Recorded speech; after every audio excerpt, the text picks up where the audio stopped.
Sa pelikulang The Passion of the Christ, natutuwa po akong ipinakita roon ng direktor nito na si Ginoong Mel Gibson yung paghampas sa Panginoong Hesus, tapos yung pagpasa niya ng cross, no? At higit sa lahat yung pagpapako sa cross. I mean, kakaiba po talaga yung way ng paraan ng pagpapakita ni Ginoong Mel Gibson nung crucifixion. Actually, yun ang pinaka-nasatisfy po ako na movie tungkol sa life ni Jesus Christ, especially yung kanyang passion. If it is the passion, it's something dapat na talagang pag nakita ng tao, talagang, especially mga Kristyano, magbe-burn yung mga puso nila na, hey, that's what Jesus has done for me. Hindi po ba? It should be like that. Okay? So, especially nung nakahang po siya sa cross, ito ang tututukan natin ngayon. Okay? May eksena po roon nung nakahang siya sa cross. Talagang damang-dama mo yung pighati na dinanas ng Panginoong Hesukristo. Nandoon siya for 6 hours para tuparin at tupdin lahat ng mga prophecy tungkol sa Kanya. At nung bandang huli, isinigaw niya na ganap na. It is finished. Kaya makikita po natin dito kung ano yung talagang nangyari 2,000 years ago.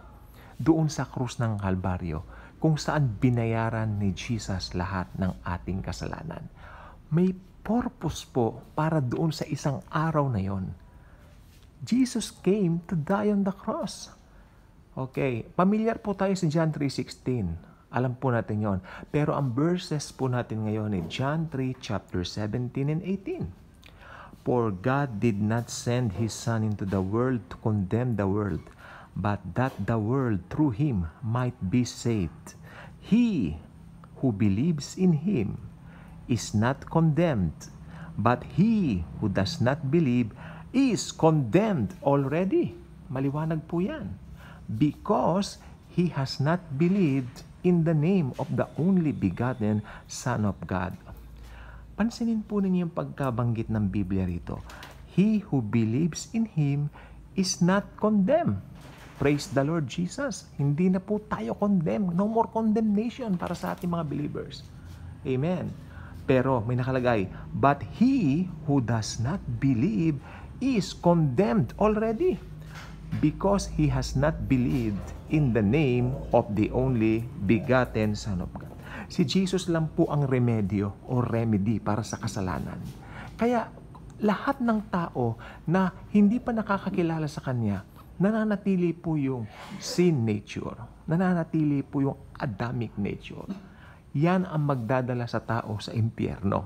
Sapagkat ang Diyos, ang Panginoong Hesus, since napaka-perpekto po niya, hindi siya tatagal doon sa kalagayan ng tao na nahiwalay sa Kanya. Doon pa lang po sa Garden of Eden. Amen? So, kailangan po ng remedyo, ng remedy. Ito ay ang pagtanggap sa Panginoong Hesus. Meron pong nakasulat din sa aklat ng John na kailangan mailit ang anak ng Diyos. Dito rin po sa John 3, mailip siya parang yung serpent, hindi po ba? Nung natuka ng ahas yung maraming tao nung panahon ni Moises.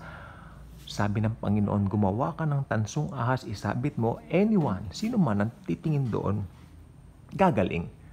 So, yung ahas doon, kumakatawan po doon sa Savior ng buong mundo. Amen. So,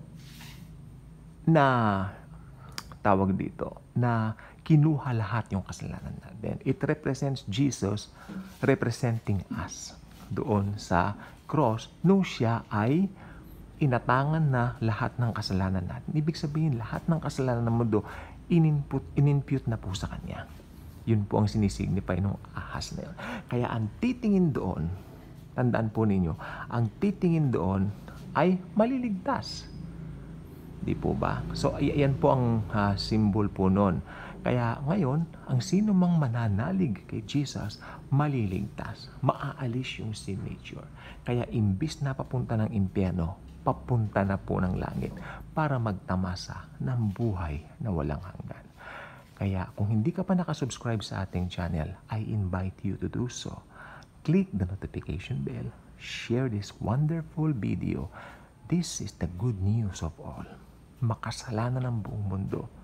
Pero ang anak ng Diyos, the God of gods, Jesus Christ, came para tubusin tayo sa ating mga kasalanan at alisin ng permanente ang sin nature o ang Adamic nature sa atin. Thank you. And as always and forever, Jesus truly loves us all.